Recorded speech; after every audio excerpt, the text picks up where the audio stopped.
വീണ വിജയന്റെ എക്സാലോജി കമ്പനിയും CMRLും തമ്മിൽ നടന്ന 2.7 കോടി രൂപയുടെ ഇടപാടിന്റെ പൂർണ്ണ വിശദാംശങ്ങൾ ഇനിയും പുറത്തു വന്നിട്ടില്ല. കുറ്റപത്രത്തിലെ ചാർജ് സമ്മറിയുടെ പകർപ്പ് മാത്രമാണ് പുറത്തുവന്നത്. വീണ വിജയന്റെ കമ്പനിക്ക് CMRL നൽകിയ പണത്തിൽ എന്ത് ക്രമക്കേടാണ് നടന്നതെന്നും അറിയാനുണ്ട്. കുറ്റപത്രം കോടതിയിൽ സമർപ്പിച്ചു കഴിഞ്ഞാൽ അത്തരം വിശദാംശങ്ങൾ പുറത്തുവരും. മധുരയിൽ പാർട്ടി കോൺഗ്രസ് തുടരുന്നതിനിടെ വന്ന അപ്രതീക്ഷിത രാഷ്ട്രീയ തിരിച്ചടിയിൽ മുഖ്യമന്ത്രിക്ക് സംരക്ഷണമൊരുക്കി CPM ഒറ്റക്കെട്ടായി രംഗത്തെത്തി.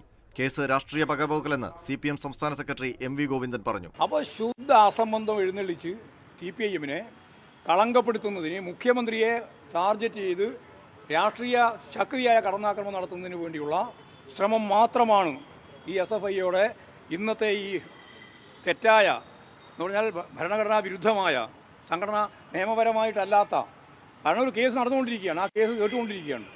അപ്പോൾ അതിൻ്റെ മേലെ വേറൊരു കാര്യം ഞങ്ങൾ ചെയ്തിട്ടുണ്ട് എന്ന് പറഞ്ഞുകൊണ്ട് നിങ്ങളെല്ലാം ശ്രദ്ധ ആ തരത്തിലേക്ക് മാറ്റാൻ വേണ്ടിയുള്ള ബോധപൂർവമായ ശ്രമമാണ്. ഇത് രാഷ്ട്രീയമാണ്. ഈ രാഷ്ട്രീയത്തെ ശക്തിയായിട്ട് ഞങ്ങൾ മുമ്പ് പറഞ്ഞതുപോലെ തന്നെ രാഷ്ട്രീയമായിട്ട് തന്നെ നേരിടും. എന്നാൽ CMRLന്റെ ഹർജി പരിഗണിക്കുന്ന ഡൽഹി കോടതി SFIയുടെ അന്വേഷണത്തിനോ നടപടികൾക്കോ സ്റ്റേ നൽകിയിട്ടില്ല. അതുകൊണ്ട് തന്നെ SFIക്ക് തുടർ നടപടികൾക്ക് തടസ്സങ്ങളില്ല.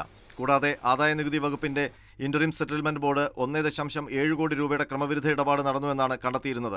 SFIO അന്വേഷണത്തിൽ ആ തുക 2.7 കോടി രൂപയായി ഉയർന്നു.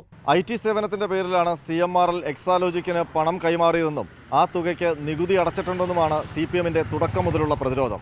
എന്നാൽ ആ ഇടപാടിൽ SFIO ക്രമക്കേട് കണ്ടെത്തിയതോടെ CPM കൂടുതൽ ചോദ്യങ്ങൾക്ക് മറുപടി പറയേണ്ടി വരും. R. അനന്തകൃഷ്ണൻ, മാതൃഭൂമി ന്യൂസ്, തിരുവനന്തപുരം.